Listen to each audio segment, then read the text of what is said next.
Bueno,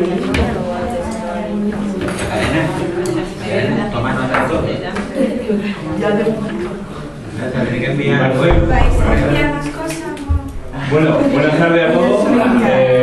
Mi nombre es Eder Sánchez, él es Cristóbal Garre y Jesús Ruiz Ballesteros. Somos tres compañeros del máster de segundo año.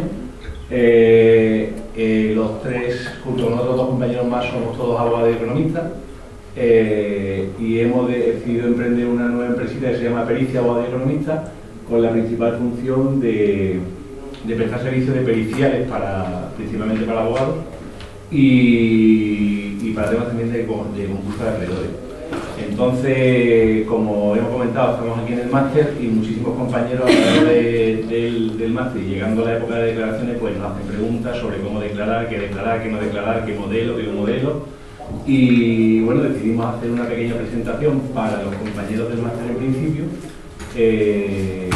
pero el colegio decidió mandarlo por correo. Ha sido una cosa muy espontánea y muy rápida, con lo cual esperamos que si hay fallos o alguna cosita rara, pues nos disculpéis.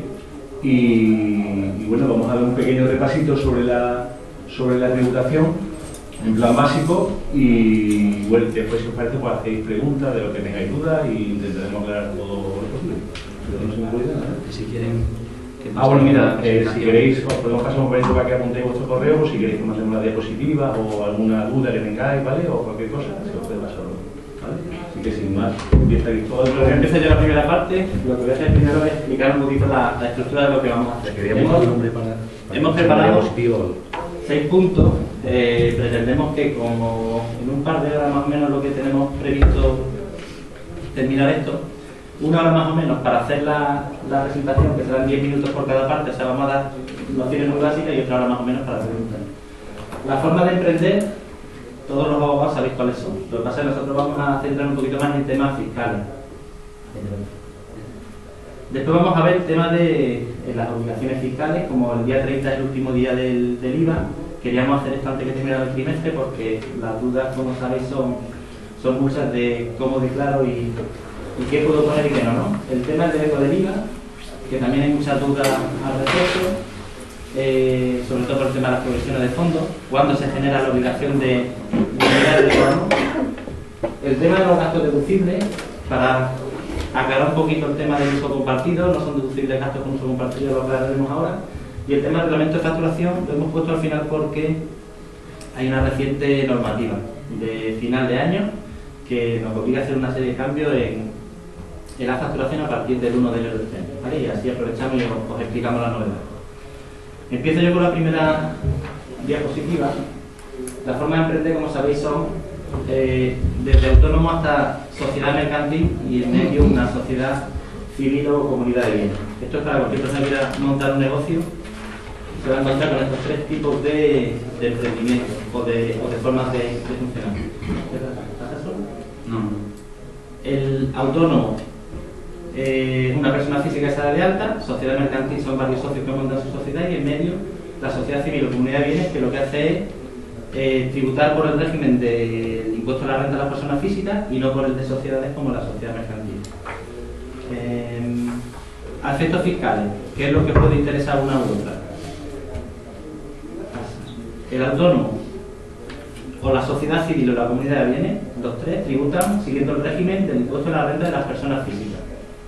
Os he puesto el tipo general del 0 al 52%, pero en Andalucía es más alto todavía, o sea, llega hasta el 55% a partir de este 1 de enero, ¿vale? Pues estamos metiendo en las modificaciones últimas que se han aprobado en la ley de presupuesto y en todo la normativa anterior. A partir del 1 de enero el tipo marginal sube al 55% en Andalucía. Es decir, que si ganas 1 millón de euros, si tienes la suerte de ganar 1 millón de euros, más de la mitad se lo va a llevar Hacienda.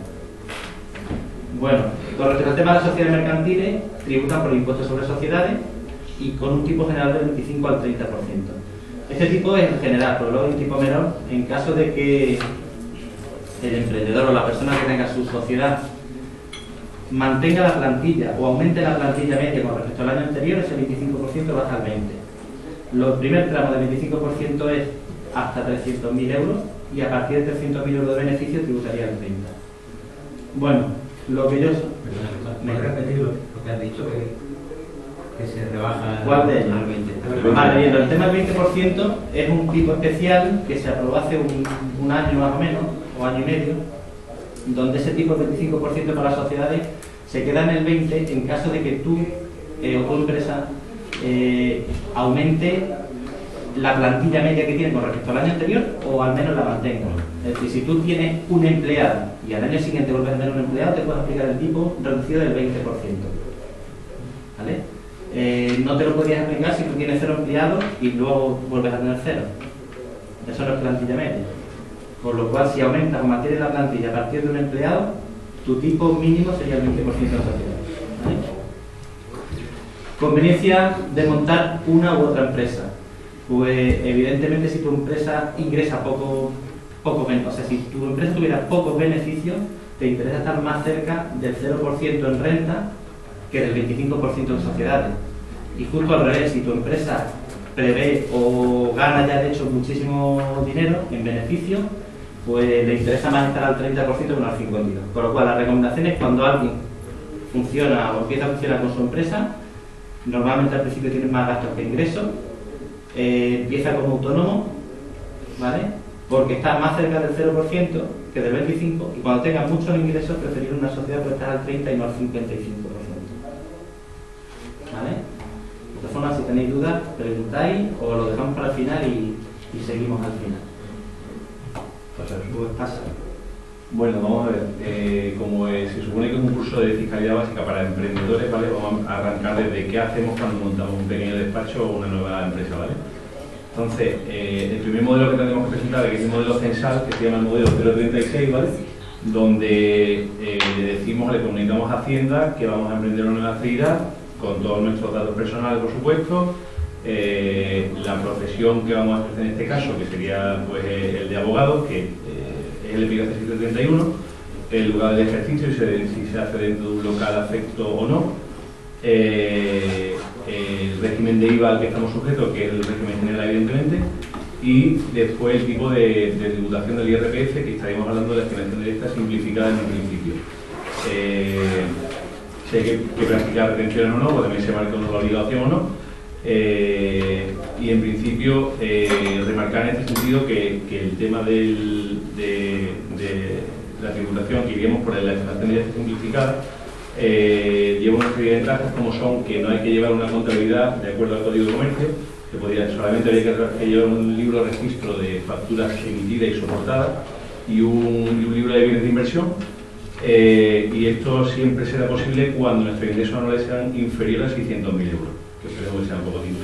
¿El beneficio y qué más? ¿Y un inventario también? Hay que llevar un libro de bienes de inversión, facturas emitidas, soportadas. Emitida y soportada. Emitida, recibida y libro de bienes de inversión. ¿Vale? Y con la ventaja de que tenemos un 5% de gasto de edificio y justificación que podemos meternos en el gasto de la empresa, ¿vale? Entonces presentamos el modelo censal y nos damos de alta la actividad, ¿vale? Después pasaríamos a los modelitos trimestrales, ¿vale? Que tenemos que hacer, que serían pues sería por ejemplo el 115, que son las retenciones de alquileres, si estamos en un local alquilado, habría que retener a la persona que nos alquila y trimestralmente hacer el ingreso en Hacienda de las retenciones. Que en el 2012 y 2013 es del 21% y que a partir del 2014 será del 19%, ¿vale? Después igualmente otro modelo sería el 111, donde hacemos las retenciones a profesionales si es que nos factura algún profesional, o si tenemos empleados, le haríamos las retenciones y igualmente tendríamos que presentarlo en cada trimestre, ¿vale? Siendo igualmente las retenciones profesionales del 21% hasta final de 2013, pasando después posteriormente al 19%. En el caso de que, por ejemplo, vosotros como el que quiere una empresa nueva, que es muy típica la pregunta, las retenciones que tengo que aplicar en mi factura, si tengo que poner el 21, puedo poner el 9 o el 7 como estaba antiguamente. En principio, el año que te das de alta y los dos siguientes tienen la posibilidad de retenerte solamente el 9%. Entonces, con lo cual te quedaría siempre más tesorería en tu bolsillo, ¿no? Y hay un solo requisito, que es que no hayamos estado dado de alta en el año anterior como profesional en Hacienda, ¿vale? Después el modelito 130, que son los pagos a cuenta del IRPF, donde había que tributar, o sea, donde había que ingresar una retención del 20% de nuestro rendimiento neto, que sería ingreso menos gasto. Y después, en el caso de que se opte por la sociedad limitada, en lugar de la persona física, habría que presentar un pago a cuenta del impuesto de sociedades, ¿vale? Que estaríamos pagando el 18% de ingreso a cuenta. ¿Qué más? Y después pasaríamos a los modelos que hay que presentar anualmente, porque tendremos el impuesto sobre la renta, que lo conocemos todos ya sobradamente. Después habría que presentar, si somos sociedad, el modelo 200, que ya con está visto a los porcentajes de ingresos que habría que hacer. Y resumen anual de operaciones con terceros, que sería el modelo 347, y el resumen anual del IVA. Igualmente por los resúmenes de las retenciones a profesionales y el resumen de retenciones de los alquileres. Entonces, básicamente con todos esos modelitos estaríamos cubiertos el año entero, ¿vale? Ahí está. Bueno, el 347 efectivamente sería para operaciones con la misma persona física o jurídica que hemos tenido más de 100 de facturación, ¿vale? Y en principio, perfecto modelo. ¿Perdón? El 347 se presenta cuando haces operaciones con otras empresas de más de 3.000 euros, ¿vale? Que a lo largo del año hayas hecho más de 3.000 euros por la misma empresa, persona física o jurídica, tanto gastando como ingresando, da igual. En ese caso tienes que hacer el 347 y declararlo. De todas formas, si os quedan dudas con los modelos, ahora al final, en la segunda parte de la clase, lo que podemos hacer es ver modelos directamente de Hacienda, nos descargamos algunos, lo vemos en la pantalla y explicamos bien cómo rellenar cada uno de ellos. Bueno, me toca el devengo del IVA, que es lo más facilito, ¿no? El devengo del IVA es interesante porque, como siempre surge la duda, los compañeros siempre nos suelen preguntar o suelen intentar no hacer las facturas, especialmente cuando llevan juicios, ¿no? El devengo del IVA es para los bienes, la entrega de bienes, no será en nuestro caso, la entrega de bienes es cuando se da la puesta a disposición del bien, y la prestación de servicios cuando se prestan, ejecutan o efectúan. Nosotros, como abogados, podemos prestar los servicios puntualmente por un asesoramiento que demos a una empresa y emitimos la factura y la cobraremos en el momento, o bien podemos llevar un juicio. El juicio se alargará en el tiempo, a lo mejor se alarga 1, 2 o 7 años. En ese caso, podéis tener la duda de cuándo facturamos, cuándo dejamos facturar y cuándo se devenga el IVA. En esos casos concretos, el IVA se va a devengar cuando hay pagos fraccionados, siempre que nos hayan pagado, ¿vale? Cuando hay pagos anticipados. En el momento que nos hacen un pago, eso que llamamos dar una provisión de fondos y luego ya lo facturo más tarde, no. Dan una provisión de fondos y la facturo en el momento, porque no es una provisión de fondos, es una provisión que el cliente te da a cuenta de lo que le vas a cobrar. Pero en nuestro caso, que la provisión de fondos no se puede decir que todo ¿Si es sea para suplidos? Sí, los suplidos, ¿qué pasa con eso? A eso vamos. La provisión de fondos es recibir un dinero, ¿vale?, por el importe estimado, en principio, de los servicios que le vamos a prestar, ¿no? Y cuando contablemente, lo comento, contablemente dice el ICAC, que es el Instituto de Contabilidad y Auditoría de Cuentas, que las empresas que lo paguen deben registrarlo como una cuenta de anticipo, ¿no? No sé esa facilidad. O eso de otro día.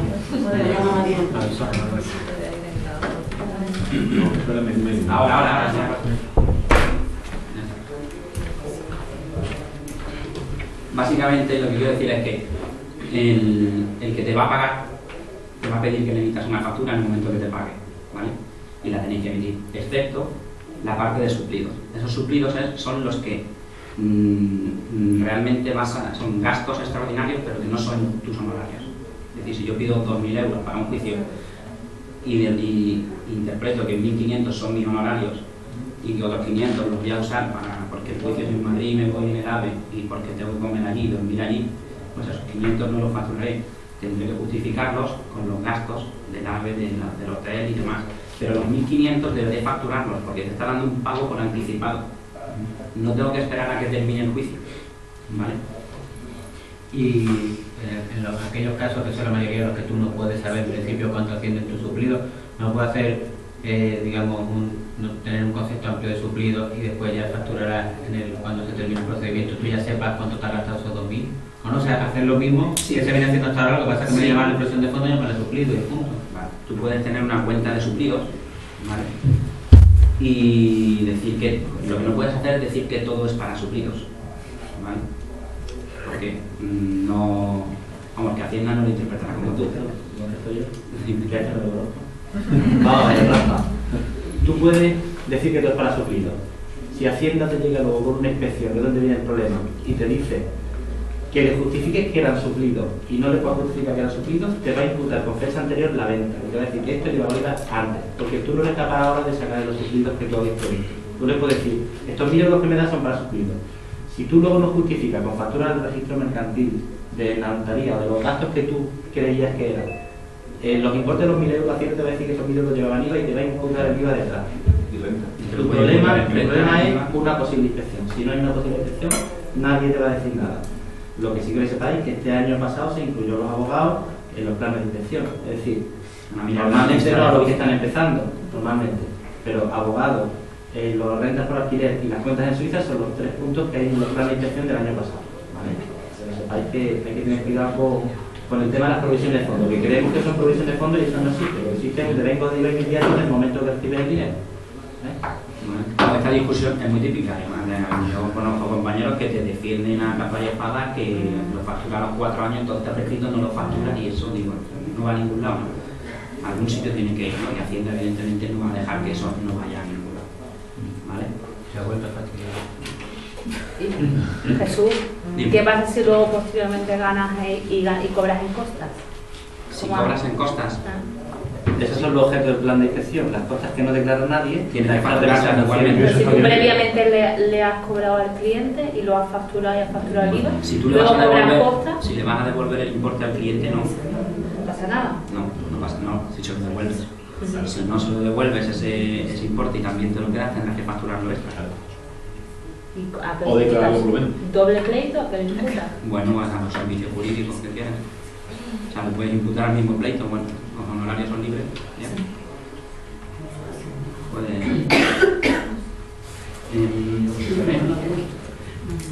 Bueno, básicamente ocurre lo mismo con las retenciones, ¿vale? Simplemente cuando hay que emitir retención, también ocurre igual, se deben ganar exactamente en el mismo sentido. La retención es cuando le facturas a una empresa, por ejemplo, siendo autónomo, ¿vale? En ese momento tendremos que facturar pues, 100 euros más el IVA y menos retención, por ejemplo, cuando le facturas a una empresa, ¿vale? Si es una persona física, a una persona, digamos, civil, no tienes que facturar con retención, ¿vale? Simplemente para preguntarte, Rafael, la parte de suplidos, si queréis llevar una cuenta de suplidos, como podéis llevar en una propia cuenta bancaria de suplidos, la contabilidad es entradas y salidas de dinero, pero no es gasto, ingreso y demás, ¿vale?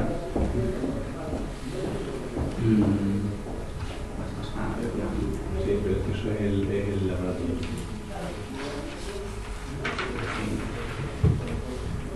No todo porque me interesa que veáis los gastos deducibles que también nos vamos a explicar. Sí. Lo ideal. Se calienta y el ventilador no da. no tuvieron que poner Lo voy a cambiar. para que nos manden. Esta vez. Flujo de aire. Menú está Pero probado. Flujo de aire regular. Creo que no va. Ahí tienes filtro, En 0 horas. A ver, funcionar. ¿En qué cosa?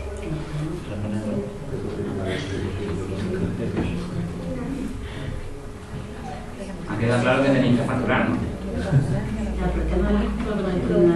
Cuando tienes una parte que le calculas, una parte tal y un tanto, te la costas. Entonces, si la costas Tienes que facturar lo que tú te cobras. sí, pero que como tenemos tantas Por eso lo ideal es... fórmulas distintas, porque cada uno es de una manera y Por eso lo ideal es cada facturar procedimiento tiene en el momento en el que recibes el primer dinero.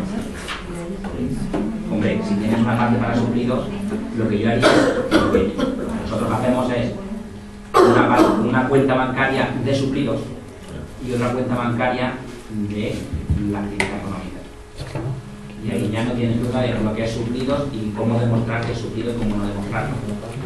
Si te sobra algo y lo facturas, pues vale, se van a de esa parte de suplido, me refiero, pues esa parte puede ser más o menos comprensible. Es decir, yo cobré 2.000 euros, 2.500 los facturé y de los otros 500 eran para suplidos y los metí en la cuenta bancaria de suplidos especial para suplidos. Me han sobrado 100 y no facturan, eso vale, digamos defendible, ¿no? Interpreté que eran 1.500 solo y al final, a no ser que lo devuelvan, ¿no? ¿Y qué pasa con personas de fondo del cargo que te hacen que finalmente se frustran porque se pues bueno, a lo mejor pueden pensar que era tal procedimiento, al final se queda pues las 4 consultas, y se queda mucho menos, ¿no? Si devuelves cantidad en ese caso. Claro, se devuelve. O facturas todo, o facturas lo que no devuelvas y te quedes y devuelves el resto. Por eso claro, digo, se supone que ya has facturado, claro, tú puedes ser que... pues entonces tienes que hacer una corrección, una factura de abono. Sí, ¿no? Sí. Entonces tienes que cambiar o hacer una factura de abono con la diferencia y corriges. ¿Vale? Las facturas de abono son exactamente igual, pero en negativo, por la cantidad que corrijas. Bueno, os comento... Hemos pedido, como no va a funcionar y lo van a pagar la presentación, lo que vamos a hacer es que nos van a hacer copia de todas las presentaciones y lo van a repartir en un momentito. Mientras tanto, como no lo vais a tener, vamos a abrir un turno de preguntas, preguntáis las dudas que tengáis hasta ahora y luego seguimos. ¿Vale? Así damos tiempo a que os preparen las copias. ¿Dudas que tengáis? Rafa, venga. Me ha preguntado para ver. Y Sofía tiene Bueno, pues seguimos si queréis, entonces, digamos, tampoco la parte de... tampoco hay que estar leyéndolo, la verdad. Vamos a ver los gastos deducibles, ¿vale? ¿Qué es lo que podemos meternos como gasto deducible, qué no podemos, si el traje vale como gasto deducible, si no vale la corbata, en fin. Por resumir, ¿vale? Por resumir, dice el artículo 14 de la ley de renta que los gastos deducibles serán los que diga el impuesto sobre sociedades. Y la ley del impuesto sobre sociedades lo que hace es listarnos unos cuantos gastos que no son deducibles. Se podría entender que el resto sí serían deducibles, no es así, pero bueno. Lo que dice que es seguro que no son deducibles son sanciones, son multas, son donativos, pérdidas del juego, ¿vale? Y liberalidades. Dentro de lo que son liberalidades, cuando hablan de liberalidades, excluye lo siguiente, lo voy a leer entero, dice, no se incluyen los de relaciones públicas con clientes o proveedores, ni los que con arreglo a los usos y costumbres se efectúen con respecto al personal de la empresa, ni los realizados para promocionar directa o indirectamente la venta de bienes y prestaciones de servicios, ni los que se hallen correlacionados con los ingresos, y esta es la parte que nos importa. Básicamente se resume todo a, es gasto deducible aquello que me es necesario para obtener ingresos, básicamente. O sea, para haceros esa pregunta, ¿realmente me hace falta el traje chaqueta y pantalón para atender al cliente y facturar? ¿Me la inspectora de Hacienda? Pues va a decir que no. ¿Vale? Básicamente, entonces no lo metería. Hacienda está utilizando o sea, tienes que argumentarte el por qué no te es deducible, ¿no? Cuando lo dice tan claro que cualquier gasto es necesario para iniciar tu actividad, ¿no? La ropa te la permite deducir cuando es un bono de trabajo porque tú llegas a tu casa y te pones otra ropa. Pero todo aquello que se entienda un uso compartido, Hacienda está utilizándolo para decirte que no es deducible. O sea, si tú utilizas tu misma ropa para estar en tu casa que para ir al trabajo, no te permite deducirlo. Por lo cual, cualquier ropa que sea de trabajo nuestra profesional, no la están admitiendo. Por ejemplo, otra pregunta típica es la gasolina. La gasolina, como no somos un taxi,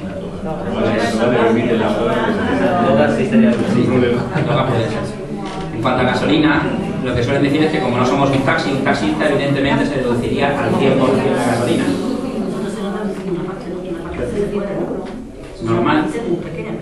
Normalmente lo que, en cuanto a lo que es coche, Hacienda sí acepta en la práctica el 50% en la compra de un coche, ¿vale? En la gasolina la podéis meter, podéis tener problemas en una posible inspección. Y ya os digo, en la práctica dependerá del inspector.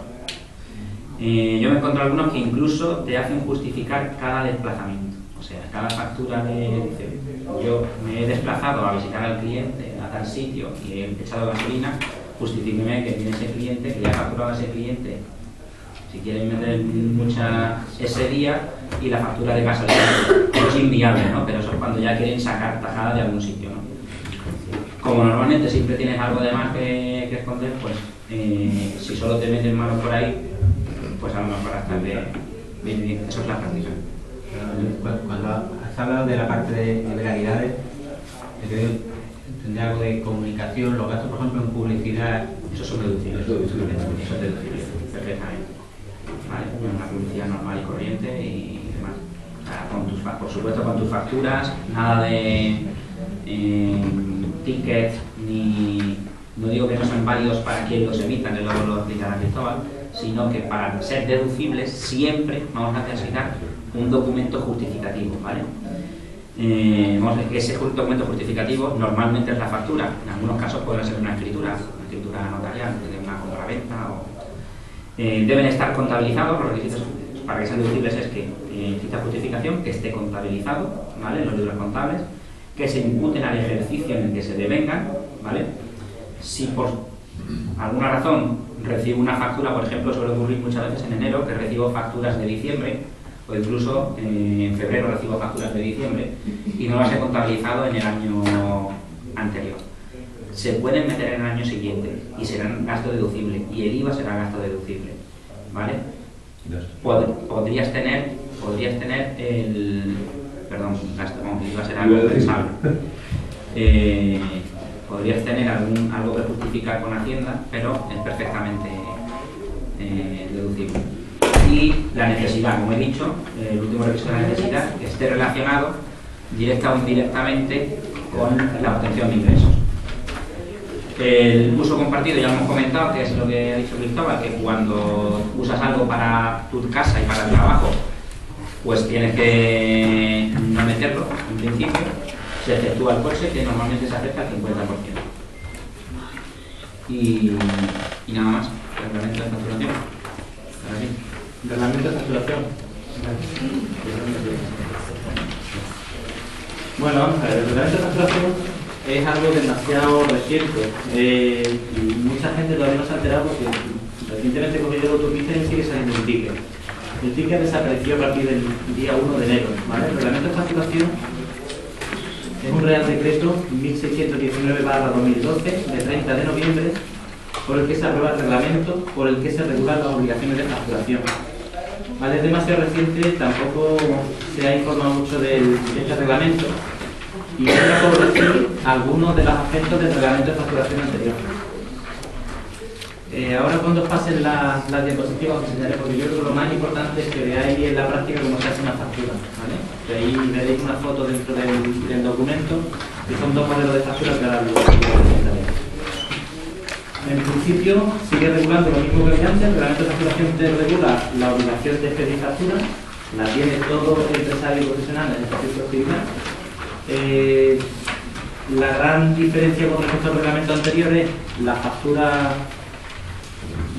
desaparecen los tickets y se crean dos tipos de facturas: la factura completa o ordinaria y la simplificada. La completa o ordinaria es la misma que había antes con todos sus requisitos. O sea, ahora lo explicaré cuando os comente la que tenéis ahí, pero tiene que llevar su membrete con vuestros datos, dirección completa, vuestro CIF, vuestro nombre completo, tiene que llevar los datos identificativos del cliente completo, el objeto de la factura, tiene que llevar un detalle de base imponible, de IVA y de retención y el total a cobrar. No es necesario que vaya firmada, se quitó ese requisito hace 4 o 5 años y en el pie de página normalmente ponéis vuestros datos de identificación. Es una factura ordinaria. La factura simplificada es la que sustituye a los tickets. ¿En qué consiste una factura simplificada? Pues la misma factura que tenía ordinaria, pero con el tamaño del ticket, si queréis, y con datos de la persona a la que estáis facturando. Sobre todo la diferencia es que ese ticket o esa especie de factura simplificada tiene que recoger dónde se está prestando el servicio. Imaginad que tenéis dos despachos, uno en Málaga y otro en Marbella. Si vuestra facturación es del despacho en Málaga, ese ticket debería recoger que está prestando ese servicio en Málaga. Imaginad, por ejemplo, la autopista de peaje. Si Cintra tiene 4 o 5 autopistas por todo sitio, en cada uno de las facturas simplificadas que emita, no tickets porque ya han desaparecido, debería reflejar que corresponde a este centro de trabajo o a este otro centro, ¿vale? Con respecto al tema de la simplificada, o sea, tú puedes hacer todas facturas ordinarias a no ser que tengan menos de 400 euros de valor, por lo cual podéis iros a una factura simplificada. Para el abogado lo tenemos muy fácil, hacer siempre ordinario. Como es optativo, no liéis con facturas ordinarias y simplificadas, porque hacerle a los clientes dos tipos de facturas puede conllevar a vosotros a error, puede llevar numeraciones distintas, etc. Un trabajo administrativo que Trabajo con los asesores que tampoco conviene. Pues en principio el tema del reglamento de facturación, listo. Si queréis ver un ejemplo de cómo sería la facturación, no sé yo tampoco al nivel de empresa que vais vosotros ya, pero yo he sacado ejemplos muy fáciles que lo tenéis en la documentación que se os ha pasado. Tenéis por un lado un caso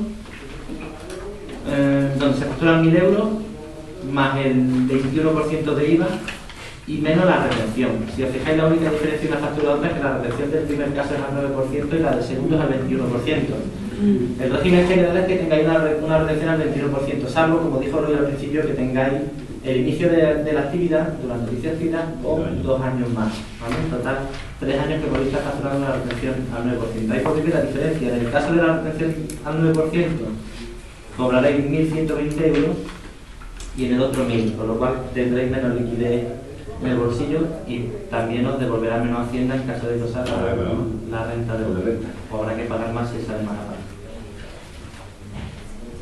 Total, cabecera, el nombre de la persona o del profesional en este caso, del abogado, si queréis poner debajo abogado lo podéis poner, el NIF o el CIF de la persona. En el lado derecho os encontráis el número de factura y la fecha de expedición de esa factura. Aquí es importante que tengáis claro una cosa: si hoy facturáis la número 1, mañana tiene que ser la número 2. Ayer no podía ser la número 2, o sea, tiene que ser correlativo con respecto al número y fecha. No es necesario firmarla, como os digo, y en la zona intermedia veréis una parte donde viene el detalle. El detalle, mientras más amplio sea mejor. O sea, el concepto de la factura.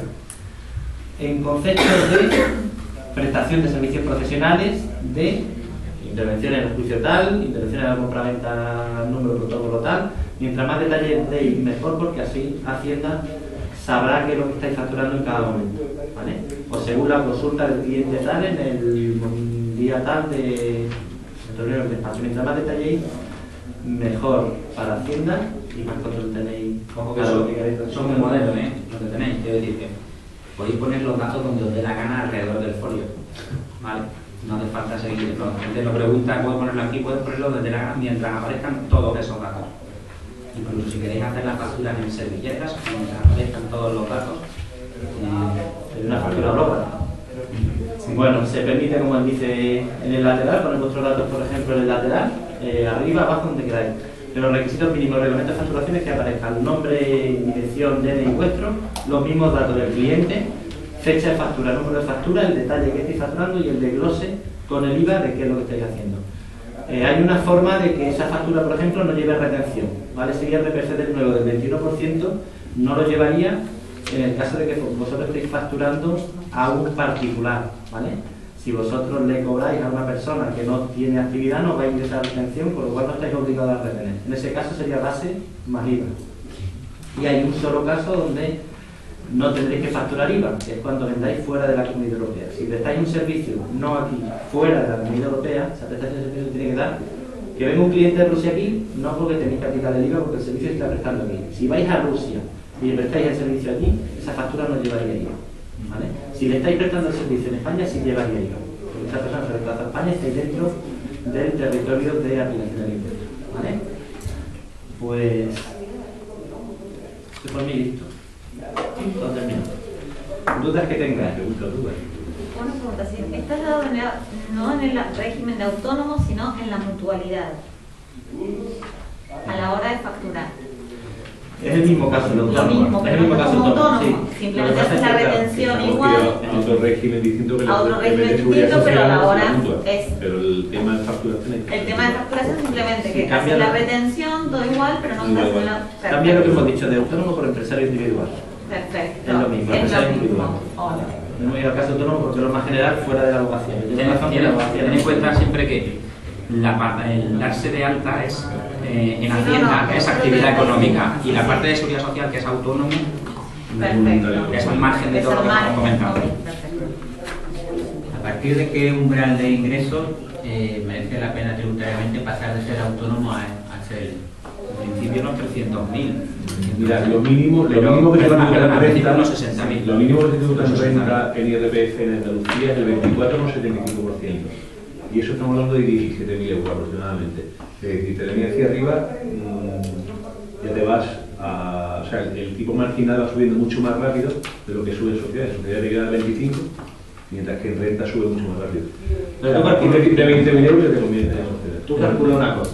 Vamos a ver. Hay mínimo personal. Es que en renta, que depende de tu renta. Porque al empezar tienes un mínimo personal. Si tú eres soltero y no tienes hijos y demás, son 5.151 euros. Por lo cual podrías llegar a lo mejor a los 25.000, siempre y cuando no tengas gastos. Pero en el momento que tengas, estamos hablando de beneficio, ¿vale? Por lo cual habría que hacer tu renta. Pues si tienes hipoteca, pues también te puede beneficiar. Por lo cual, dependiendo de cómo sea tu situación personal, pues tus 20.000 serán 30 o 40.000, o a partir de eso, de unos 40 o 50, seguramente te hará falta la sociedad, o te convenga. Aparte de porque normalmente en la sociedad, todo esto que hemos dicho de los gastos, pues a lo mejor como que, digamos como que cuelan más, ¿no? Es la práctica. Hay una norma que tiene establecida Hacienda, pero que no está escrita, que es que un profesional no puede tener más de un 30% de gasto. ¿Vale? O sea, si tú ganas 1.000 euros en un mes, no debes tener más de 300 en gasto. Más de 300 en un gasto lo que está haciendo es llamar a la inspección y que te compruebe. Y te digo yo que seguro que algo te quita. Algo hemos metido de más con respecto al criterio que tiene Hacienda. Bueno, sabéis los criterios, o sea, Hacienda se distribuye en digamos que gestión tributaria, organismo de recaudación, después te vas al Tribunal Económico Administrativo si tuvieras que reclamar algo, y a partir de ahí al contencioso. La Dirección General de Tributos es el organismo que rige hasta el Tribunal Económico Administrativo, con lo cual cualquier cosa que tú creas que puedes defender con la ley en la mano, hasta el Tribunal Económico Administrativo probablemente no te hagan caso, porque sigue el criterio de la Dirección General de Tributos, que muchas veces no es el que sigue la ley, con lo cual en un contencioso sí podrás ganar lo que previamente no te han dado la razón. Normalmente los tribunales económicos administrativos sí que suelen poner sentido, y si lleva razón en lo que pide te la suelen dar. Pero ya te digo que con paciencia, porque con Hacienda es muy difícil pelear. Eso es importante porque a veces cuando si vais a Hacienda o a la Junta de Andalucía a pelear algún caso de algún compañero, de algún cliente, os pueden decir, bueno, es que nosotros tenemos la orden que nosotros seguimos o la norma que nosotros seguimos. Cuando dicen eso, que normalmente les han dicho desde Sevilla, oye, vosotros seguid esto, no lo que dice la ley, sino que ellos tienen una interpretación de la ley, que lo dijo la Junta de Andalucía en Sevilla, que le dé la gana a ellos, y eso es lo que van a hacer, es lo que acaba de decir Cristóbal, van a seguir para adelante, negando la mayor, y si queréis ganar tendréis que ir al tribunal, pero no dentro de Dirección General de Tributos. Con la libertad ahora que hay del horario, antes era claro, antes era expediente que tú tenías en tu despacho, si había una inspección tú tenías que haberle cobrado según baremos, sea tu primo, tu hermano, y así lo hacía Hacienda, ¿no? Ahora que hay libertad de horario, de honorario, tú puedes facturar por un divorcio 300 euros que ellos no se pueden meter, no entiendo yo. Si tú no tienes en el expediente provisión de fondos de 1.000, no hay ningún problema, ¿no? ¿O qué criterio cree que van a seguir? En principio, si lo puedes, vamos a ver, al fin y al cabo, con Hacienda al final se trata igualmente que con el juzgado pruebas. O sea, si tú tienes una hoja de encargo de te llevo este juicio por 500, por 500 lo llevo. Te facturo por 500 y solo... O sea que yo no conozco que Hacienda haya ido a las tablas de horario, no. Lo que no quiere de Hacienda es que tú a un cliente por hacer el mismo servicio uno le cobre 5.000 y otro le cobre 200, porque eso es lo que no se va a creer. Te vaya a comprobarte que el de 200 te va a pedir justificación de que realmente sea así, te va a pedir hoja de encargo de este y te va a pedir cualquier justificación que tú tengas para que demuestre que realmente has cobrado eso. ¿Vale? Se va a ir a tu banco a comprobar si realmente ingresaste en esa fecha 200. Pero es que las tablas no es lo mismo, porque las tablas de un divorcio de un patrimonio grande, tú vas a cobrar más que un divorcio abajo que te haga más abajo, pero estás hablando de un patrimonio pequeño. Entonces, tú por divorcio puedes cobrar muy diferentes cantidades. Entonces, ahí si tú se lo puedes justificar y tienes argumentos, la prueba no es. Si tú tienes la verdad en la mano, no hay problema. El problema es que... Y la puedes justificar. La puedes justificar, ¿no? Vale, por eso, pues, si te ha entrado por banco no vas a tener problema. Otra cosa es que te paguen efectivo y no quieras facturar o no facturas una parte o sí, todavía varias, ¿no? Sí. Pues ahí, si luego tienes que justificarlo, tendrás el problema. Pero no hay un criterio mínimo. No hay un criterio mínimo porque tampoco tiene por qué entrar. Tú puedes, a ver, lo que no van a trabajar gratis, ¿no? No se lo van a creer, que trabajes gratis. Pero bueno, si pueden Al hacer... paso que vamos, no sé yo qué vamos a tener que hacer ya, pero bueno. Bueno, alguna vez. No están ya pagadas las costas, ¿no? Parece, las costas, lo de la Junta de Andalucía. Tienen que estar pagadas. Habéis reclamado en el colegio, ¿no? Pero no, Parece que no está pagado. en oficio, ¿no? Ni mucho menos. ¿Qué va a quedar? Porque saca un comunicado a la Junta de Andalucía diciendo que sí. Es mentira, llevan diciéndolo 3 meses, mentira, no están pagados. Lo que pasa es que el comunicado tiene trampa porque dice gastos del turno de oficio. Cuando se refiere a gastos, se refieren los gastos administrativos que le dan al colegio, que eso sí está pagado y son una cantidad mínima comparado con lo que se debe del turno de oficio, que solo de un trimestre debe 1.780.000. De un trimestre en Málaga. Empieza sumando todas las comunidades, todas las provincias y Tú has dicho que Hacienda tiene una norma no escrita de que no puedes tener más de un 30% de gasto, pero la gente que está iniciando su actividad económica, incluso es muy normal que el primer año y pico tenga pérdida. No ve cómo se conjuga una cosa y la otra. Si tú inicias la actividad y te mira Hacienda, mal va. Cambia de profesión. Te suelen comprobar en Hacienda cuando tú llevas 4 o 5 años de actividad. O sea, al principio normalmente en modificaciones te mire, salvo que tú hagas barbaridades, vamos. Me refiero en declaraciones que digas que estás perdiendo miles de euros un mes, otro mes. Normalmente te podrán comprobar. Pero si tú haces unas declaraciones normales, que es la realidad que tú tengas, que estás gastando más que lo que ingresas al principio, Hacienda no debe meterse contigo porque... Mira, yo vi hace poco una carta de un cliente que le pide que justifique por qué lleva tantos años dando pérdidas. Más o menos eso es lo que dice el texto. Que explique cómo es posible que lleve 15 años dando pérdidas. ¿Qué año? Ten en cuenta que para sociedades es deducible lo último, que es compensable la base imponible negativa de los últimos 15 años. Eso no es una locura realmente, pero te piden que lo justifiques, claro, es muy repetitivo llevar. No han sido que en el 2009 dio 3.000 euros del beneficio y en el 2010 2.000, pero los otros 15 años en total bueno, a lo mejor ha perdido como 500.000 euros. Claro, un poco ya lleva muchos años y ahí están pidiendo ahora que justifique cómo es posible que lleve tantos años dando pérdidas. O sea que, pero son muchos años, no es lo normal. Vale. Normalmente si tú presentas declaraciones normales no se van a meter contigo. Lo que sí quiero que sepáis es que los inspectores son personas como nosotros, que se levantan todas las mañanas, que la única diferencia que tienen con respecto a nosotros es que ellos cobran un porcentaje del acta que levanten ese día. Por lo cual normalmente no es la realidad. Entonces normalmente las inspecciones se van a cerrar de la manera en que mientras menos tiempo estén ellos haciendo inspecciones y más saquen de resultado de la inspección, pues antes se cerrarán. Ellos se centrarán en el punto donde más puedan coger, porque su sueldo les van ellos, y nosotros intentaremos, o vosotros intentaréis, que vuestro cliente le afecte a los mínimos a estos temas. Las inspecciones suelen querer cerrar rápido. Sí. Se suelen cerrar rápido porque a ellos les interesa cerrar rápido. El expediente abierto no sirve de nada. De hecho, creo que tiene un límite. La ley general tributaria te marca un límite de inspección de 6 meses, salvo una norma superior. Que en este caso la hay, el reglamento de inspección que te lo pasa a 12. Más de 12 meses una inspección. Tienen que pedir una. Tienen que decir que te van a ampliar. La inspección jefe, que por razones muy expresas, te aumenta el plazo de inspección. Con lo cual ellos van a intentar lo antes posible hacerlo.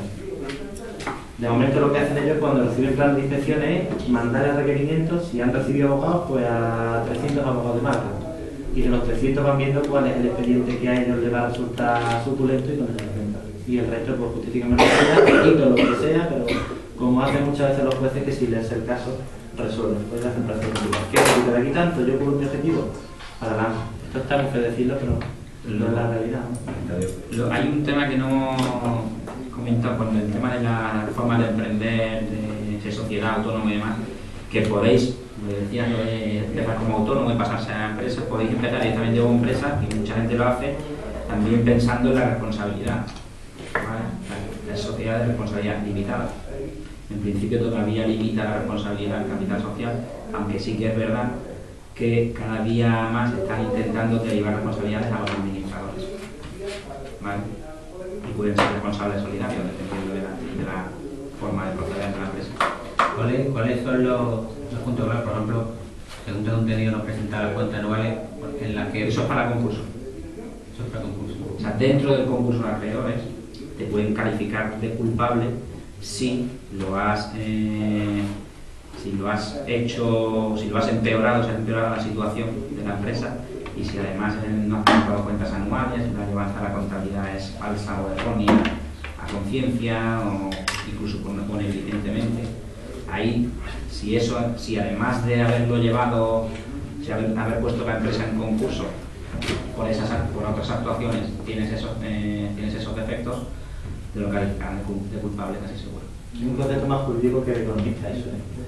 Pero bueno, vosotros vais a saber lo mejor como abogados que nosotros como economistas. En una sociedad civil que se dedique a ámbitos profesionales, ¿todos los socios tienen que estar dados de alta en autónomo o con que esté uno ya vale? Los que vayan a ejercer actividad tienen que estar de autónomo.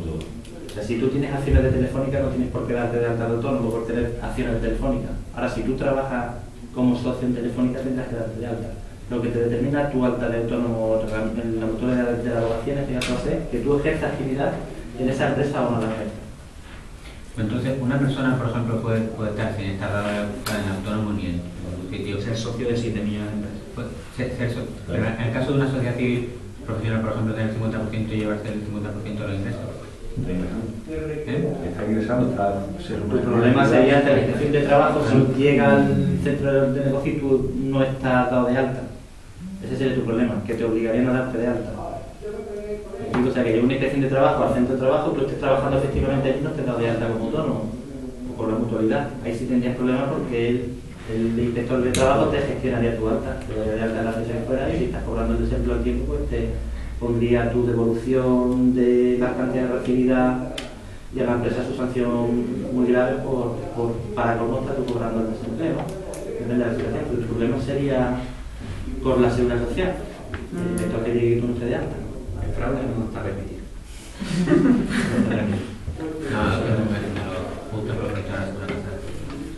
Porque si de la sociedad civil, que sabéis que tributan los socios directamente por IRPF, como habéis utilizado. Con respecto al tema de la forma de emprender, yo me he ido al tema del autónomo porque normalmente la figura que se tiene del abogado es el abogado individual, que se da de alta él solo y que lucha él solo. Esto afortunadamente está cambiando. Y se están agrupando colectivos, se están agrupando abogados, se están agrupando economistas. Nosotros somos 5 economistas que nos hemos agrupado, vosotros sois 3 abogados que habéis agrupado, además abogados, y por suerte se tiende a eso, a no tener que especializarte en un tema concreto, sino hacer despachos grandes entre gente que se lleven bien y que den todos los servicios en un mismo sitio a los clientes, ¿no? Que no os dé miedo, desde luego, uniros con otros colectivos porque hacia ahí es donde se está atendiendo el tema de emprendimiento. Se están agrupando en coworking, en hub, en centros de innovación y así están funcionando ahora mismo los negocios de emprendimiento. Pero aunque sea uno, tampoco tiene que hacer ninguna forma de sociedad. No tiene todo tiempo. No.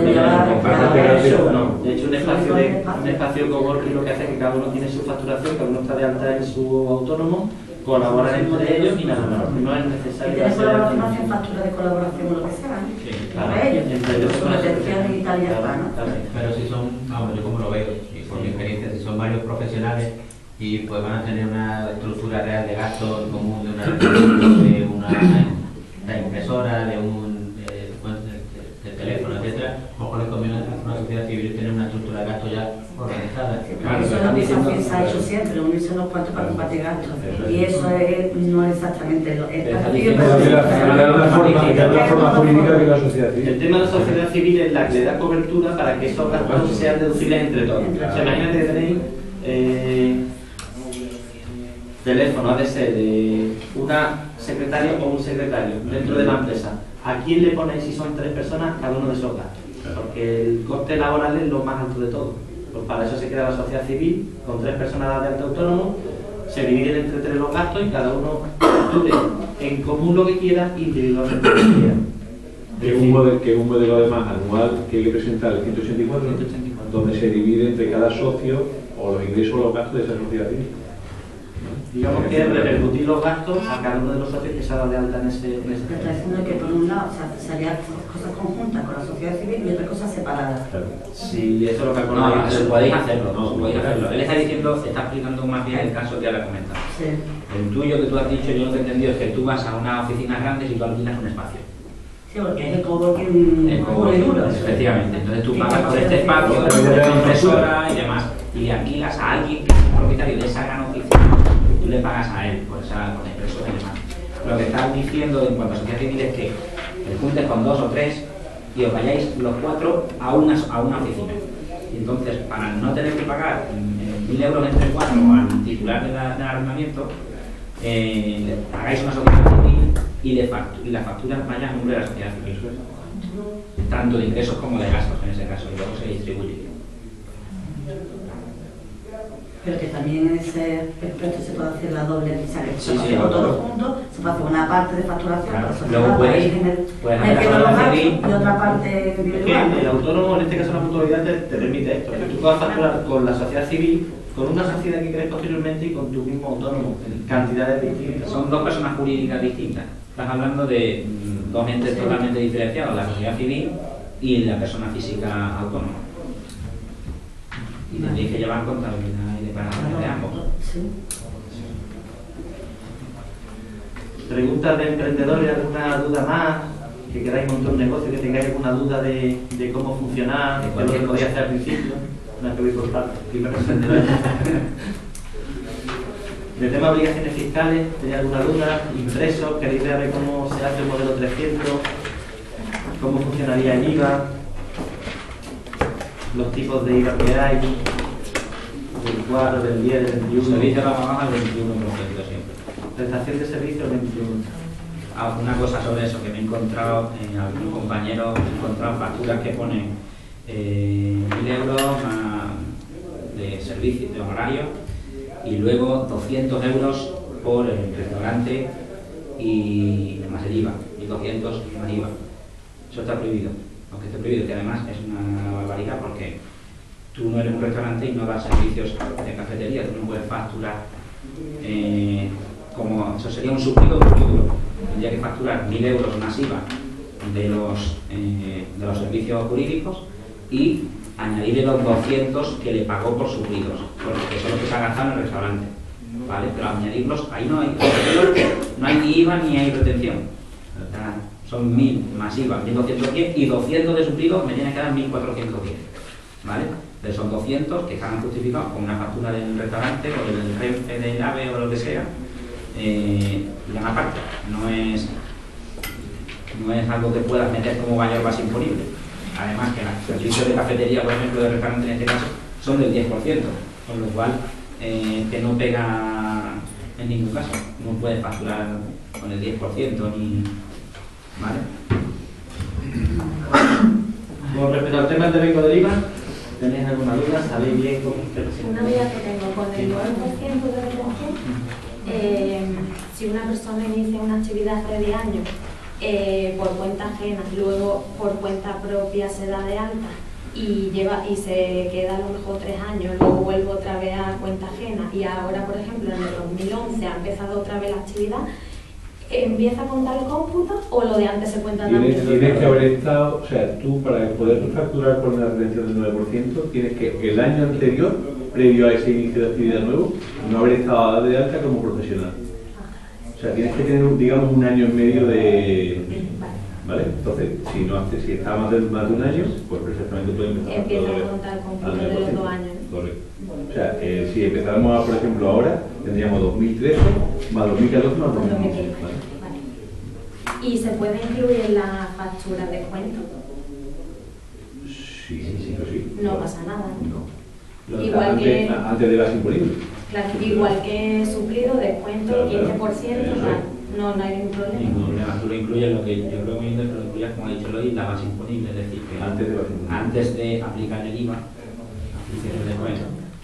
¿Vale? Es que yo, por ejemplo, lo que suelo hacer algunas veces es que hago la minuta y en la minuta aplico el descuento. Cuando me pagan, en la factura ya lo hago el total sin incluir el descuento para menos lío. Por el tema de especificarlo en la minuta y en la factura ya no. Lo podría hacer también si Sí. Para que no os liéis, en el formato que yo os he pasado, si cogéis la base imponible que son 1.000, le descontáis el 20%, serían 800, calculo el IVA y sobre los 800 calculo la retención. Tan sencillo, porque si también demuestra la Hacienda que tú no es que le hayas hecho un descuento sobre el final, sino al principio por el tipo de acción que tienes. Es importante para el tema de gastos que si vais a Madrid a un curso de formación y pagáis el AVE, que en el ticket del AVE o la factura pongáis a qué he ido a Madrid, curso, formación, no sé qué, comida con el cliente tal, si luego lo había facturado, eso sirve para luego justificarle al inspector que estuvisteis comiendo con este cliente y luego facturaste 1.000 euros, ¿no? Y tuve que invitarlo a comer porque terminamos de trabajar o hablamos de la reunión de la comida, ¿no? Esa justificación, si la inspección es 4 años después, te aseguro que te costaría acordarte de qué metido se gasta, ¿no? Por lo cual, si lo anotáis en papel, a mano con el cliente, señor Pérez. Aún así, las comidas son discutibles por la inspección. Bueno, son discutidas. ¿Y las de empresa?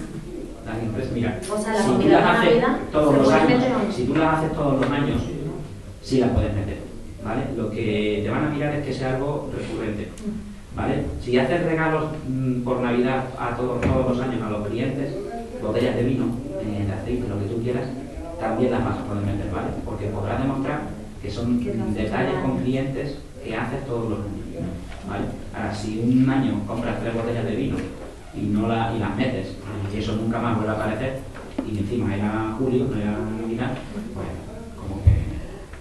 Tienes que ser coherente. O sea, tú puedes, igual que la gasolina, tú puedes echar gasolina o meter restaurante siempre que si tu factura excede 10.000, pues a lo mejor te gastes 300 en esos conceptos, ¿no? Tienes algo que relativamente sea proporcional. Y todo depende mucho también del inspector que te encuentres. Si no te encuentras ningún inspector, esa factura de botellas pues ha quedado contabilizada, llega deducido y nadie te va a decir nada. Pero si el inspector quiere o piensa que eso no es deducible, pues te lo puede encontrar. En mi caso, yo todos los años damos eso, unas botellas a clientes y en una ocasión uno de los inspectores lo consideró liberalidad. Como que yo le estaba regalando algo, no lo entendía como relación comercial. Le demostraba de todas maneras que sí que lo era, pero no quería entrar por ahí. Bueno, recurrimos y al final se ganó, ¿no? Pero que te puedes encontrar que el inspector, pues como los jueces todos los días, que contra nosotros, que el juez se levante con un pie un día y que tenga una resolución otra, ¿no? Y con Hacienda pasa igual. El criterio está claro, pero la interpretación que haga ese inspector de la norma, pues te la tienes que comer. A no ser que siga recurriendo, ¿no? Sí. En el caso de que tú decidas durante los 3 primeros años que te detengan solo un 9%, hasta el 21%, hasta el 20% de lo normal, si te compensa después No, el tema es cuando a ti te retienen el 9%, ¿vale? Eso cuando a ti te lo retiene el cliente, la sociedad quien te lo retenga, lo deposita en Hacienda cada trimestre, ¿vale? ¿Qué ocurre? Cuando acabas tu declaración de renta, tu retención será menor. Entonces, dependiendo de tu ingreso ese año, pues tu cuota al final será a pagar o a devolver, dependiendo de lo que te hayas tenido. Ten en cuenta las retenciones, lo que tú, o sea, a ti te lo retiene la empresa a la que tú le facturas y esa empresa ingresa en Hacienda a tu nombre para cuando tú hagas tu declaración de la renta. Eso es lo que tú estás adelantando del impuesto sobre la renta. O sea, cuando nos devuelven dinero es porque hemos pagado de más. No es porque Hacienda no quiera. Cuando devuelve porque hemos pagado de más. ¿Vale? Y si tienes que pagar, y luego si tienes que hacer la declaración tienes que pagar más, es porque te faltaba, porque has facturado bastante y te faltaba por pagar, ¿vale? ¿Sabéis cuál es el operativo modelo 130? Los que estoy empezando ahora mismo no lo sabéis, pero el modelo 130 es un pago cuenta de la renta, ¿vale?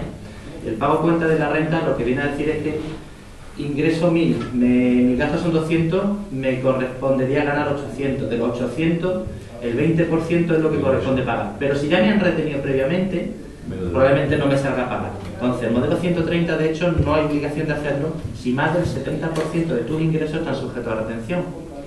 Es decir, si tú le facturas a profesionales, a otras empresas, etcétera, hay obligación de retención y no tendrás que hacer ese modelo 130 porque te saldrá negativo. Al descontar la retención que ya te hayan hecho sobre los importes que te salgan a pagar, pues ese ingreso saldrá cero. Se vería muy bien, y no lo claro. pagarás. Se vería muy bien. Un ejemplo. Inténtalo. Sí. Yo modelos En internet, un modelo 130 se vería muy Sí, pero bien. internet no tenemos ahí. Sí. No hay. Pide la clave ya. No, te das de alta en autónomo. No, la clave No, yo lo que te decía, realmente no es una explicación, ¿no? Por ejemplo, en el caso de estudiar de crítica, que ya Da igual, el teléfono. con el tiempo va diversificando el negocio y al final te dedicas a cosas muy diferentes. Hace falta que te vayas conociendo los nuevos objetivos esto significa que vas a tributar más, que tienes más obligaciones formales? Verá, en el impuesto sobre actividades económicas, que es el que te da de alta, ¿vale? Ahí tú ves las tarifas y ves lo que es la ley del impuesto. En algunas actividades, cuando te das de alta, en letra pequeñita te dice, incluye, por ejemplo, el comercio al por mayor incluye el comercio al por menor. Entonces, lo que son servicios jurídicos y demás, lo darán abogado. Si vas a dar muchos servicios jurídicos, normalmente estarán incluidos ahí. Si vas a dar algunos servicios totalmente distintos, tendrás que darte de alta en otro piso. ¿Vale? Ahí cuidado porque tendréis que llevar, para ser muy exactos, tendréis que llevar 2 contabilidades, una por cada actividad. ¿Vale? Y cuando hagáis la declaración de la renta, tendréis que dar los ingresos y los gastos de cada actividad. ¿Vale? Lo digo porque si tú en una pones que eres abogado y en otra pones que eres comercial, además, la parte de comercial a lo mejor sí se puede deducir bastante el IVA. Los agentes comerciales, perdón, el IVA, la gasolina y el coche, los agentes comerciales pueden deducirse al 100%, todo lo que es coche, gasolina y demás, y los abogados no. Pero si tú dices que eres agente comercial y abogado, tendrás que meter una parte de gastos aquí, una parte de gastos aquí, una parte de ingresos aquí, una parte de ingresos aquí. ¿Vale? Y puedes dar de alta en todas las actividades que quieras. Y ya te digo, mira las tarifas, la ley del impuesto sobre actividades económicas, que es la que te dice en cuál te puedes... y las tarifas, en cuál incluye, qué servicios incluye algunos. ¿Vale? Yo tengo 2 preguntas. La primera sería, en el caso de actividades más o menos conexas, por ejemplo, una persona que sea abogado y economista, sí, como es mi caso, ¿puedo estar dado de alta solamente como abogado y facturar por las 2 actividades? Sí, nosotros, yo estoy así. Vale, perfecto. En una sola. Y la segunda es, a la hora de emitir una factura que lleva retención pues, entre 2 profesionales, ¿quién tiene la obligación de hacer la retención? ¿El que recibe la factura o el que la emite? El que paga retiene, voy a hacer que no sea clave. El que paga retiene. Tu cliente será el que paga la retención, porque te va a pagar a ti de menos y ese dinero lo va a ingresar en una hacienda de tu nombre. O sea, si tú le emites la factura mal, o sea, el que emite la factura eres tú, ¿vale? Y yo te pago. Yo tengo que retenerte e ingresar a una hacienda, ¿vale? Y si tú me has retenido porque te hayas equivocado al hacer la factura y yo te la pago sin más, yo tendré que decirte que la corrijas y tú tendrías que corregirlo, ¿vale? O sea, el problema será del retenedor. Si yo no ingreso esa retención porque tú la hayas hecho sin retención, el problema será mío, ¿vale? Porque yo soy el obligado a retener y yo tendría que haberte retenido. O sea, que el obligado a retener es quien paga. Sí, correcto. Es más, a veces, haciendo bien la factura, con IVA y con retención, el obligado a retener no ingresa esa retención, ¿vale? Y te lleva una carta a ti, diciendo, porque tú dices, imagínate que es tu única factura, ¿vale? Y tienes 210 euros de retención, el 21%, y no te lo devuelven. Y te llega una carta de la Hacienda y te dice, es que aquí no, justifíquenos esta factura porque no nos aparece que él haya retenido nada, ¿no? Entonces tú le justificas la factura y le dices, en el escrito dirás, el obligado a retener es el pagador, ¿vale? El que me pagó a mí esa factura, por lo cual reclamen ustedes al retenedor, a esa empresa que me tuvo que retener y no ha ingresado en la Hacienda, pero a mí devuélvanme mi renta. ¿Vale? Pero solo si son personas jurídicas, ¿no? Claro, si hay retención normal. O empresarios. Hay retención cuando el emisor es una persona física, profesional o empresario. Si en particular entonces no habría retención ninguna. Y el receptor es una empresa o empresario o otro abogado, digamos, o otro profesional. Pero si el receptor es una persona civil, un cliente al que le llevas el pleito, ahí no hay retención. Él no lo va a ingresar. Piensa que él no tiene posibilidad de ingresar con la retención, tendría que hacer algún modelo extraordinario para ingresar en Hacienda esa retención. ¿Y ahí habría que presentar algún tipo de impreso a cero? No. El que recibe la factura en este caso es una persona de la calle, digamos, ¿no? Un civil, como quien dice. Entonces ese civil simplemente recibe tu factura y punto. Él no tiene que hacer nada.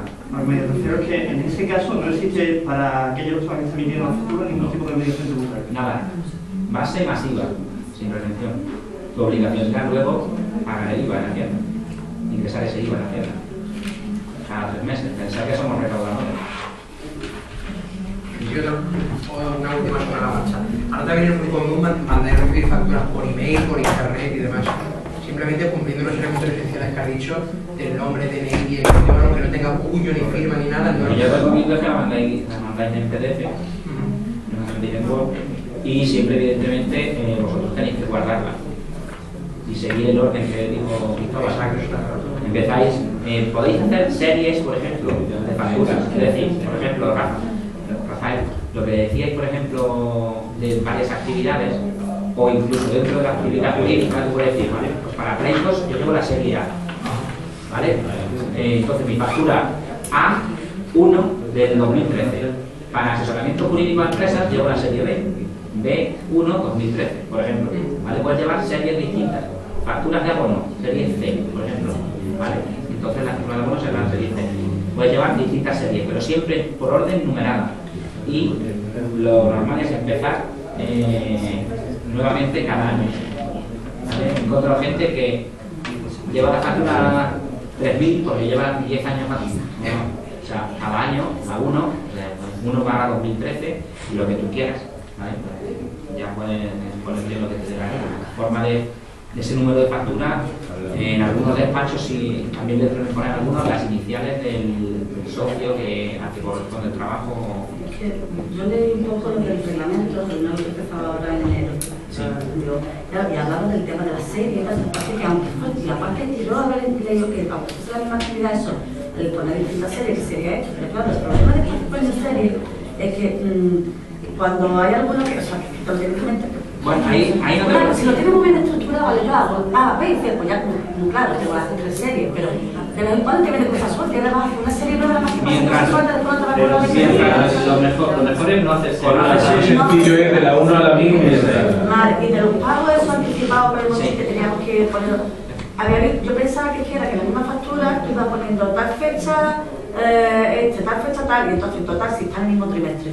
Bueno, si está en el mismo trimestre lo puedes para no tener que estar haciendo tantas facturas y por tanto el número del mismo. Si está en el mismo trimestre no va a haber problema. Porque pone eso, que pusiera qué anticipo, de qué servicio era y qué fecha era el cambio. Yo me refiero sobre todo a que no puedes, si está en el mismo trimestre no hay problema. Me refiero sobre todo a que lo que no puedes es empezar un juicio hoy, terminarlo dentro de 4 años y entonces hacer la factura dentro de 4 años, siempre, como si solo te ha pagado dentro de 4 años, pues vale.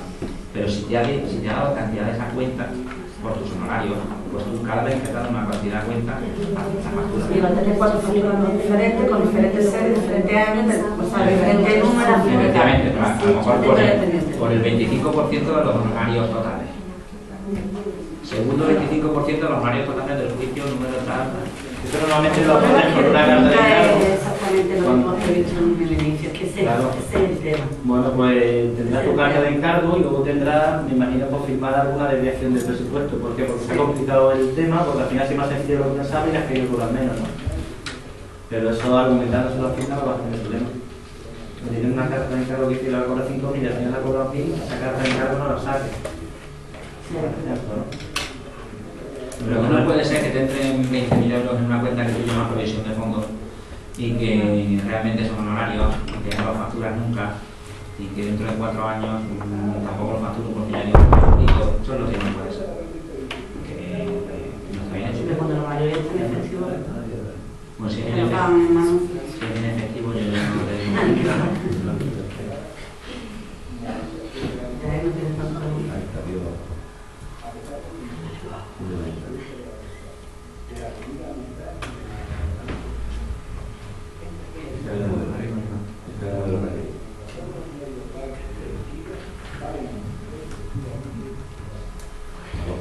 Bueno, esto es un modelo 130 que es un pago a cuenta de la renta, ¿vale?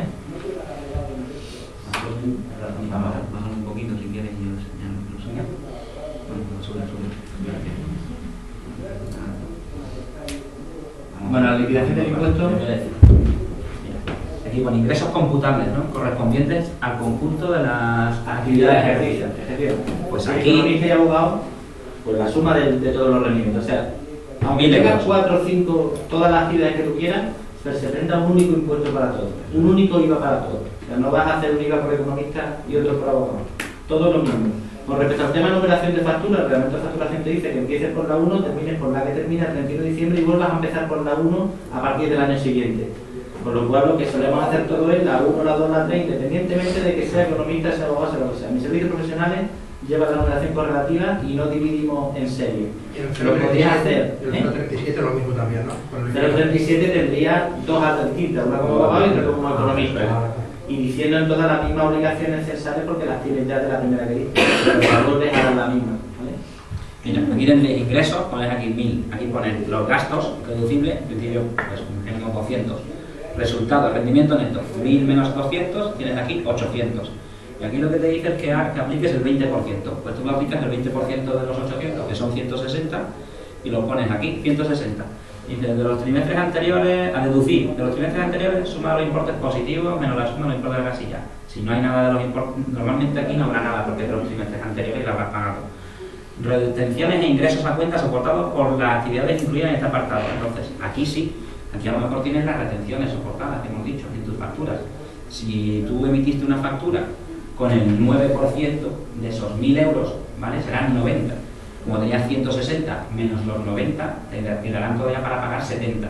Y esos serán los 70 euros que pagues al final, porque esto es agrario, actividad agrícola y demás. Aquí pagarás 70 euros. ¿Vale? Ahora, si tienes una retención del 21, serían 210. Como te salía a pagar 160 menos 210, menos 50 negativo no lo hagas. Y ya si quieres ni lo haces. Vamos a marcar declaración negativa y nada más se presenta. Este es el único impuesto que se hace acumulativo, es decir, el primer trimestre presenta lo que llega hasta esa fecha, el segundo trimestre presenta lo que tengas hasta el 30 del 6 y vas acumulando. Por eso te dice ahí una casilla que cuotas a descontar de lo ya pagado anteriormente, ¿vale? Porque puede ser que al final de año hayas ganado menos de lo que ibas ganando con respecto al primer trimestre, por eso deducirías lo que ya has pagado en los trimestres anteriores. Entonces tienes que deducir lo que has pagado antes en las declaraciones anteriores y lo que tienes ya retenciones. Está pago fraccionado previo del trimestre. El trimestre, perdón, esa es por si estás haciendo una declaración complementaria de este propio documento. Porque se te haya olvidado incluir alguna factura o algún ingreso. Sería pago fraccionado previo del trimestre. ¿Vale? Eso normalmente esa casilla se utilizará cuando es una declaración complementaria de este propio documento. ¿Vale? O sea, que hayas hecho una declaración de este trimestre y se te haya olvidado meter algún ingreso. Y aquí no tiene nada más, ¿no? Ya está, nada más. Con respecto al tema del calendario del contribuyente, ¿sabéis cómo funciona eso? ¿Sabéis cuándo tenéis que hacer trimestre y cuándo tenéis que declarar y todo esto? Los trimestres se declaran del 1 al 20 del mes siguiente al vencimiento del trimestre. Enero, febrero y marzo se declara del 1 al 20 de abril. Abril, mayo y junio se declara del 1 al 20 de julio. Y así correlativamente hasta que llegamos a diciembre. Cuando termina diciembre se declara del 1 al 20 las retenciones y del 1 al 30, como el resumen anual nos permite el IVA. Por lo cual hasta el día 30 hay plazo para no solo presentar el cuarto trimestre del año, sino también los resúmenes del... Hoy es 28, pues en 2 días cobrarán el IVA a todo el mundo. Y el día 30. Y también hasta ahí tienen el resumen anual, 390. Cuando hagáis los 390, yo os recomiendo que si no os cuadra con lo que lleváis contablemente, que os cuadre con vuestros trimestres. ¿Vale? O sea, el 390 es el resumen de los 4 trimestres del IVA. Si no cuadrase vuestros números, es decir, bueno, yo que he hecho en el primer trimestre, el segundo, el tercero, cogéis las declaraciones y eso es lo que ponéis. Porque si no cuadra las declaraciones con el 390, tenéis una carta de Hacienda seguro. ¿Vale?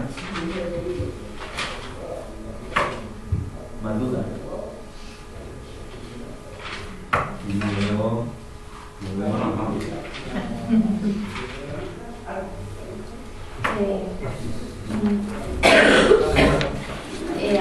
A mí un año se me olvidó presentar el 390. Sí. Me llegó una carta, vamos, me di cuenta cuando me llegó la carta. Hice todo, pero el resumen no. Entonces lo presenté, contestando la carta lo presenté. Pero me comentaron que podría ser que eso llevara una sanción. Sí. Y de cuánto. Por falta de presentación. Sí. Y además que nunca. La sanción por falta de presentación de los impresos son 150 euros. Lo que pasa es que si por conformidad y no la recurre y la paga, si solicita el tratamiento se queda 75. Pero que luego nunca me ha llegado nada. Pues porque los procedimientos en Hacienda, si pasan 6 meses y no han terminado porque se han despistado o el expediente a la mesa de alguien, tienen que iniciarlo de nuevo. Probablemente no hayan que iniciarlo. A lo mejor fuiste a Hacienda, le caíste bien a alguien y te han guardado el expediente. A veces, por cantidades pequeñas, no. A veces, Pero es muy difícil que a Hacienda se le pase una sanción sin cobrar, vamos. Por eso es que... Hoy en día es muy raro. bien, pero muy raro. Eso me pasó el año pasado, que fue cuando me mandaron la carta, y ya ha pasado. Yo de hecho no recomiendo a un cliente que se reconozca que ha presentado un impreso fuera de plazo. O sea, con un escrito explicando la situación, entendía que no tenía que hacerlo, porque es negativo, porque tal, no presenta fuera de plazo, lo cual no tiene sanción. Otra cosa es que te contesten ese escrito diciendo, tiene usted que presentarlo según tal y como ya no tiene otra cosa. Pero nunca presentéis cosas fuera de plazo, intentar explicar por qué no lo habéis hecho en un escrito. Si presentáis cosas fuera de plazo y salen a pagar y os dais cuenta que no lo habéis presentado, presentarlo cuanto antes. Porque no es lo mismo que tú lo presentes fuera de plazo de modo propio, porque te dé la gana presentarlo aunque esté fuera de plazo, a que te lo requiera Hacienda. Vale, en el momento que te lo requiere por vía providencia de apremio, es un 20% más conforme te lo requiere. Sin embargo, si tú lo ingresas tarde, ¿vale? Entre un día y 3 meses pagas un 5%. Y entre 3 meses y 6 meses pagas un 10%. ¿Vale? Y así. Entonces, si se os olvida y antes de que lo requiera Hacienda, os acordáis, pues presentarlo. Porque normalmente, claro que ahora mismo con la que trae, se pasa a Hacienda. Pero aunque sea el resumen, también te sanciona. El resumen sí, como no sale a pagar, son cantidades fijas, 150 euros. ¿Vale? O cuando salen negativas, ¿vale? Si por ejemplo tienes una declaración de IVA que te sale negativa y no la presentas, ¿vale? Y ellos te dicen que la has presentado tarde y demás, te intentarán sancionar también con otros 150 euros. Tú lo que haces, si la presentas negativa, pues no vas a tener una sanción sobre ese, un porcentaje sobre eso, porque es sobre cero, realmente. Pero sí tendrás 150 euros de penalización, digamos, de sanción por presentación fuera de plazo. Pero si pasa más de 6 meses ya no te lo pueden retirar. Sí. Si no pasa los 4 años de prescripción más el año de plazo para hacerlo, lo puedes reclamar. Lo que pasa es que por repente ya ha pasado eso, que haya que iniciar de nuevo otra. Pero sí, tú por ejemplo, tú tienes que calcular el momento en el que tienes obligación de hacer la declaración y contar 4 años. Es decir, la declaración de la renta del 2012 que acabamos de pasar tiene hasta el 30 de junio para presentarla, de 2013. Bien, pues la del 2012 tendrás hasta el 30 de junio de 2013 y 4 años más para que te inspeccione. Es decir, hasta el 30 de junio de 2017.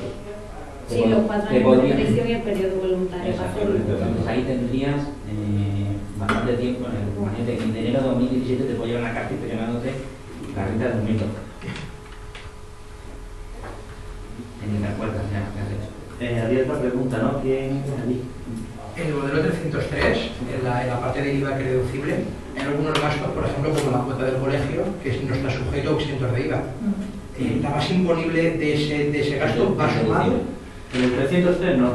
Va reducible en el 130. Eso te quería preguntar. En el 303 solamente ingresos sujetos a IVA y gastos sujetos a IVA. Sí que tendrás que decir cuál es la base imponible de tus gastos y el volumen total de venta, pero de gastos no en el 390. Pero de gastos no tienes que decir. O sea, que el 303 solamente los gastos que lleven IVA. Eso, el gasto que lleven. Os he sacado, ahí tenéis aplazamiento y fraccionamiento de deuda.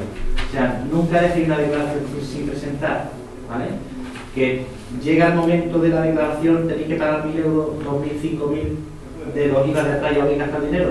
Siempre presentar la declaración con un aplazamiento de pago. Porque mientras contestan o no contestan, se puede pasar 1 o 2 meses y te da tiempo a pagarlo. Pero el recargo que se genera del 20% en el momento que tú no lo presentes en plazo, luego lo podéis meter un lío, aparte de las sanciones de no presentación en plazo de impuestos. Es muy sencillo pedir un aplazamiento de pago, es hacer el impreso, no pago en el banco, sino apuntarlo con una escrito Hacienda diciendo que quieres presentar. Siempre que sea menos de 18.000 euros. Te aplazan sin aval bancario hasta 18.000 euros de deuda, por lo cual. Aplazamiento por encima de 18.000 euros sí son más complicados. Y el interés que se genera para Hacienda en este año es del 4%. Cada año la ley de presupuesto se aprueba y el 4% es lo que cobra. Si tardáis 2 meses en pagar, el 4% entre 12 y por 2 meses. ¿Vale? Que no es un interés alto como para un aplazamiento, pero que no incumpláis con Hacienda porque os ponen el punto de mira. Y es preferible, si no podéis pagarlo, pedir un aplazamiento de pago que no os ponen pega ninguna. ¿Qué más dudas tenéis? ¿Ya está? ¿Está ahí decidido? Una multa de una cantidad elevada, 12.000 euros por ejemplo, de pagar al cliente una multa, 6.000, y le hace la factura, porque te ha pagado. Tendrás tu hoja de cargo de los 12, tu factura de los 6. Y si, por ejemplo, los otros 6.000 te lo pagan otro año, no pasa nada, ¿no? Al año que te lo pague, se le venga Se ya hace el momento en que tú la recibas el dinero. Más Hacienda lo comprueba muy fácil, cojas, compras la cuota bancaria, ve en qué momento tenéis el ingreso y en ese momento debes ir a la factura. Sí, que por eso que puedes facturar 6.000 en el 2012 y 6.000 en el 2013. Pero una cosa, si el caso lo has terminado, debes facturar cuando lo hayas terminado. Si va, como decía, no se efectúe o se ejecute.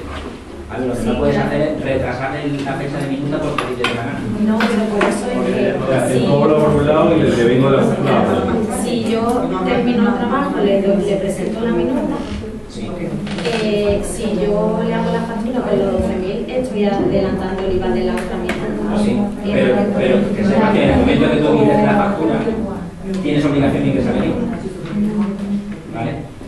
Entonces, eso no puedes cambiarlo. O sea, yo en el momento que emito la factura y la intento cobrar, aunque no me pague, yo debería ingresar el IVA. Pero si no has emitido la factura de 12.000, la has emitido por los 6.000, digo, los 6.000 los debes ingresar. Sí, claro, porque la has emitido la factura. Lo de 12.000 es como si fuera la minuta que la pasas para...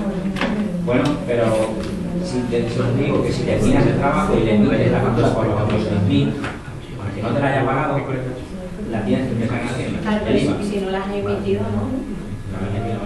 Pero a ver, es que deberías emitirla, debes emitirla cuando hayas hecho el trabajo. Que esto no va cuando yo emito la factura. Cuando yo emito la factura no es cuando se devenga el IVA. El IVA se devenga cuando se ejecuta el trabajo. Claro, pero si por ejemplo, como una cantidad importante, si no te lo paga, entonces no lo adelantas. Bueno, deberías. Vale. Deberías. ¿Vale? Sí, o sea, emites la factura y deberías pagar el IVA. O sea que se Mira, supone esto que se da no te puede mucho- pagar el año siguiente. Esto se da mucho en los pleitos de arrendamiento cuando quieres el desahucio. Cuando quieres el desahucio. Necesitas seguir facturando para que otras cosas demostrar en el juzgado que has emitido la factura, así que no te la han pagado. Y tú tienes que ir adelantando el IVA. Pero entonces no te puede pagar al año siguiente, aunque la fracción. Sí, te puede pagar porque te lo debe. Pero terminaste el trabajo hace un año y medio a lo mejor. Claro, tú le reclamas. O sea que tú lo adelantas y le reclamas. Sí. Es así de duro. Venía ese... Hombre, lo que tienes que hacer ahí, lo que tienes que hacer ahí es no emitir la factura. Claro, el día que estamos hablando, pero vamos, y te digo que efectivamente, que como no lo pagues, después vienen, porque a ellos les da igual, después te hacen las estimaciones y incluso no son los 12.000, son lo que a ellos les parece que es.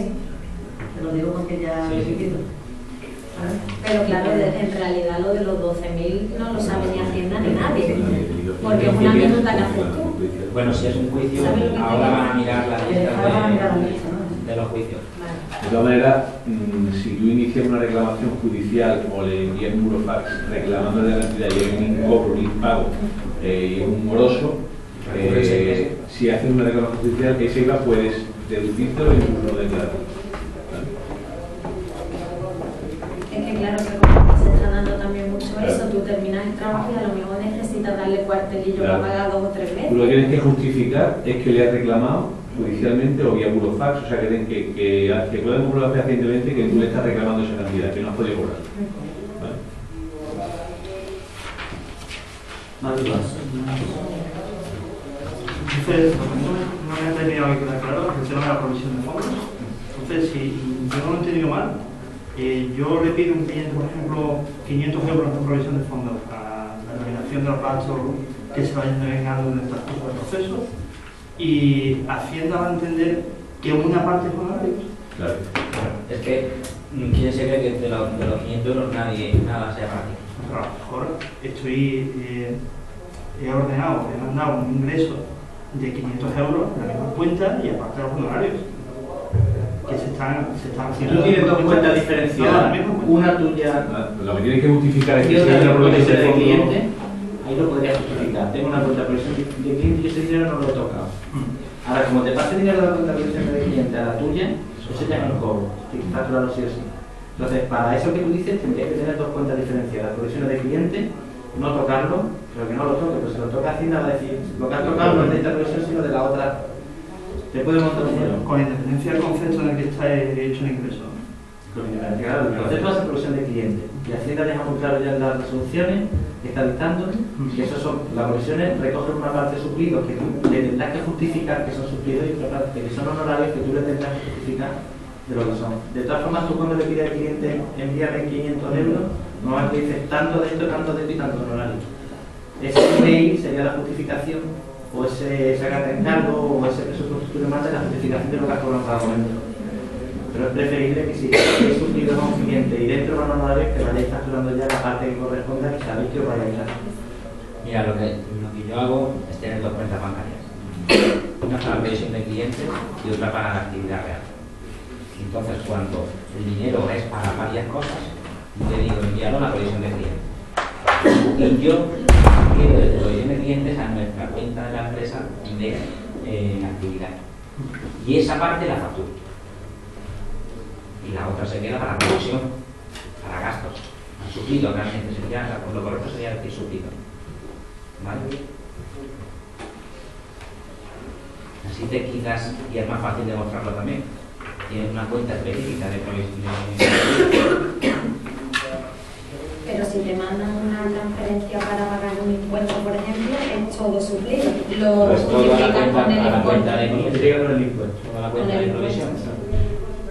Entra en 3.052,16 porque es todo para pagar eso, pagas 3.052,16 y en la contabilidad tienes en la entrada de 3.052 copias del impuesto y la salida con el impuesto y lo pones ahí. No te digas justificarlo porque no se lo crean y le dicen, mire usted. Tienes que tener cuidado con una cosa en ese aspecto, por tema de responsabilidad. Si a ti te da un dinero un cliente, que lo deje en su cuenta y el impreso se lo paga en su cuenta. Porque efecto de responsabilidad, si vosotros pagáis cosas de no residentes, puede convertir en representante fiscal y tenéis que tener mucho cuidado con eso. Porque si el cliente no paga sus impuestos por una complementaria, pueden buscar a vosotros que en su día liquidasteis un impuesto. ¿Vale? Entonces, efecto, si tenéis que pagar solamente un impuesto, encargárselo directamente a la cuenta del cliente y evitáis este tema, que os transfiera solamente la parte honoraria que corresponda.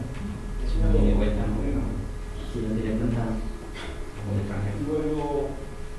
más preguntas, más dudas. ¿Terminas tú? ¿Termino yo? Pues nada, muchas gracias a todos por venir y amenazamos por repetir. Gracias.